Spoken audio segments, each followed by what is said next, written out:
I'm so fancy meeting you out here. You on a break? Glad to see you make it outside into the sunshine. I love enjoying the lawn on a happy day like today. It's really pretty peaceful here. Just a few people buzzing by in their vehicles. Listen, so I've grabbed my pop. I know, usually I'll be drinking water. I promise I will next time. But grab whatever you want to drink. Have your break. You deserve it. You don't even need to explain having a break to yourself. You need it. And I want to entertain you while you're having this little break. So let me entertain you. Let me take your mind on a little bender here. Why is a disappointment, like in purchases or investments, called a lemon? Like a car is a lemon? I grew up knowing that a car could be a lemon. In 1910, the rotating slot machines appeared as a device for dispensing chewing gum, and it gave us the symbols still used on slot machines today, like those cherries or oranges or plums. Each wheel had a different bar reading 1910 fruit gum, and 3 of those in a row paid off in a jackpot of gum. But also like today, if any now came up a lemon, there was no payout at all, which gave us the disappointing expression, "It's a lemon." Oh my goodness, you could get any fruit at all, or the gum, but if you ruled a lemon, you got nothing, you got nada. Aw, that really sucks. Also, I want to talk to you about nugget. I'm seeing this really cool thing on the internet these days, this little like potato nugget belly, like a belly nugget. I forget his name, but it sends so much joy. A Tubby Nugget. It's Tubby Nugget. I love Tubby Nugget, and they don't know I'm saying this, so just know it's so cute and positive. And so I wanted to know, where did the word nugget first appear? And it was before 1850. It means a lump of gold. So a nugget, like usually a nugget of information, is pure gold. It's a lump of gold. It's like worthwhile. And so nugget being a lump of gold is probably from southwestern England, the dialectal nug, which means lump. So a nugget is a lump, a little lumpet. A nug is a lump. So a nugget is like a little lump. Like my little love nugget is my little love lump. That actually kind of is cute, and it also makes sense. So the origin of the word nug is unknown. But a nugget, a little nug, is a lump of gold. A treasure. Worth something. Valuable. I love it. Okay. Why is a $10 bill called a sawbuck? Now, I never knew about this, but I've heard of Starbuck. A Starbucks, of course. Yum. But, okay, no, for real. Sawbuck. $10 bill. So, among the many slang expressions for denominations of money are the deuce, originally like a mild curse of the devil when the number 2 showed up on dice or cards, and the Yiddish fin for a 5. So the sawbuck for a 10 comes from the frame of a sawbuck or a sawhorse. Oh, like vaulting horses, except they put those long saws where you need one person on each end, on which the farmers held logs to be cut into firewood. Okay, so the sawbuck is that frame that holds the logs, and then you can saw them through. Okay, so this frame rested on its own X-shaped support that resembled the 2 Roman numerals for tenfold. So like X is a 10, 2 X's is a 20, tenfold. Okay, so the X is found on the early American $10 bill. Now, if anyone has an early American $10 bill, please look for this Roman numeral X, which means a 10, that is there somewhere. I find that interesting. I'd want to know that for sure. I want to see that for myself. So if anyone has one out there, please let us see it. Okay, what does crisscross mean back and forth? Okay, school children in the 19th century worked lessons on a thick wooden board that hung from their belts. On it were printed the alphabet, the numbers, and the Lord's Prayer. Because it was preceded by a Maltese cross. The alphabet was called the Christ Cross Row. Ooh. Students reciting from this board always began with the prayer, Christ Cross, be my speed. Huh? Christ Cross, be my speed. 2 centuries later, Christ Cross had become crisscross. You know, Christ Chris. It sounds like a short form. I don't know. That's interesting. I've never seen one of these, but again, if someone has it, it's got to be an antique. Please show it to us. Send us a picture. Why are the secondary consequences of a greater event called the aftermath? Not aftermath class, but aftermath. Okay, so the chain of events set in motion by a major occurrence is often called an aftermath. Math is from an Old English word meaning to mow.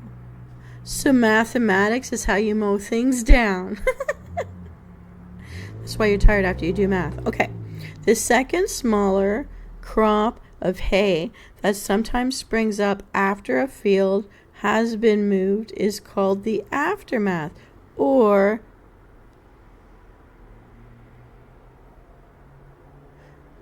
the wet mowing. So that must be the wheat mowing, the wet mowing. Ugh. And although it's new to useless because it won't be able to come to fruition like a second crop during our season, because our seasons are so short before winter comes, it is a problem that has to be dealt with for the good of the fields. So I guess you have to remath it, I guess. Till it back in. Well, I guess that's why we see everything broken down. Maybe it gets mowed over, mathed over and broken down. Okay. Why is a concise promotion called a blurb? Okay, so blurb. I know to blurt, but a blurb, when you give a blurb, okay, meaning, okay, an inspired recommendation. It comes from an evening in 1927 during an unusual trade dinner of New York publishers. Okay, so, and they publish blurbs. Okay, when we write stuff, it's a blurb, right? I get that. Okay, I get that. Okay, so where it was customary. Oh, my neighbors. Bye, neighbors. Bye now. They love their motors, the exhaust pipes. Okay, when it was customary to distribute copies of new books with special promotional jackets. Okay, so for his book, humorous, and his name is Gillette Burgess. Let me just check that out. It is. Oh no, it says. No, I'm not wrong. Gillette Burgess. Okay, so he's one of these publishers. He was a humorist.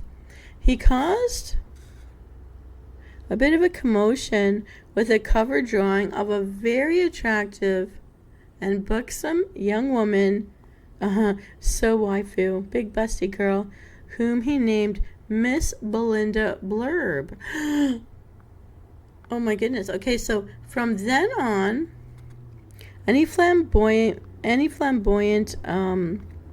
endorsements would be known as a blurb. So you're making it sound bigger than it is, kind of thing, like your promo. Makes it really exciting. Makes it scandalous. Makes it smexy. It's a blurb. Because she was Miss Belinda Blurb.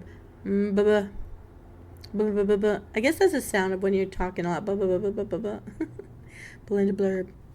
And that's it. Oh my goodness. It's so funny when we find out where some of these come from.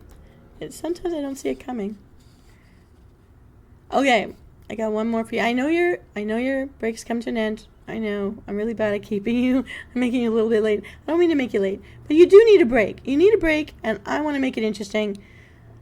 And just have some downtime with me. Okay. Why do we call a good meal a square meal, especially when we have so many round plates? In the 18th century, a British sailor's sparse diet consisted of a breakfast and lunch of little more than moldy bread and water. Oh. If he were lucky, the third meal of the day included meat and was served on a square tin platter. Because of the shape of the platter, they called it their square meal, the only substantial meal of the day. 3 squares now means 3 good meals a day. So when you get 3 square meals a day, you are super well fed. Wow. People had to stay strong on so little, you know. We, I think, have the habit of eating. It's really hard, I know, the habit of eating. And not getting used to just feeling hungry as just, that's just fine. You're okay. Kind of thing. I don't know. I find 3 square meals a day, like big meals, we don't need it if we're sitting all day. We do need something, though. You do need some substance. So that square meal, that means a good thing. Okay. I know time's pressing. I know you're looking at your cell phone there. You're checking your time. Hang on. Noon hour. Oh, which we passed. Why do we call midday the noon hour? Why is 12 o'clock noon?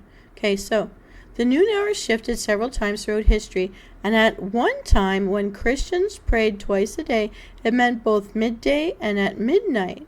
In the original Old English, the noon hour was the hour for prayers, which at the time was the 9th hour of daylight, or 3 o'clock in the afternoon. Ooh, like high tea time. Oh, like, you know what? And we're getting there now, actually. Okay. The singular prayer time, or noon hour, changed to midday, or 12 o'clock, during the Middle Ages in Britain. Ooh! For high noon has so many uses now. All right. Why do we say good night, sleep tight? Oh, I know this one. Because mattresses used to be held up by ropes tied to the frame. You don't want saggy ropes. You have to tie them tight before you get in and fall through. Okay, but let's see if I'm right. Sometimes during the 16th century, British farmers moved from sleeping on the ground to sleeping in beds. These beds were little more than straw-filled mattresses tied to wooden frames with ropes. They might also have used dried corn husks for that stuffing of the mattresses. Okay, to secure the mattress before sleeping, you pulled on the ropes to tighten them, and that's when they began saying, "Good night, sleep tight." You'd have a bad back if you were sagging. You don't want to sag. No, we don't like sagging. Okay, last one. I know you've got to get going, but I love this. This is so much fun. Why do we say we're just going to hang out? And I mean we are right now. So why do we say hang out? We're actually not suspended from anything right now. Well, maybe some of you are, but we don't want to know. Okay, hanging out usually means getting together for no particular reason other than to pass time and see what's happening. The expression comes from a time before commercial signs, when English shopkeepers set up poles in front of their stores from which they would basically, I'm thinking of the barbershop pole when they say this, but basically they hang a flag describing their goods on the pole. These flags were called hangouts, and they became a place where people would stop and linger and gossip with their friends. Hanging out. With the rags. Telling us all about the stuff we could buy. Okay. Now just one more, okay? Just one more, because I think we're heading for this, because I'm feeling hungry. You're probably feeling hungry too. So, chow time. Why is the meal called chow? Okay. Why is a mealtime something called chow time?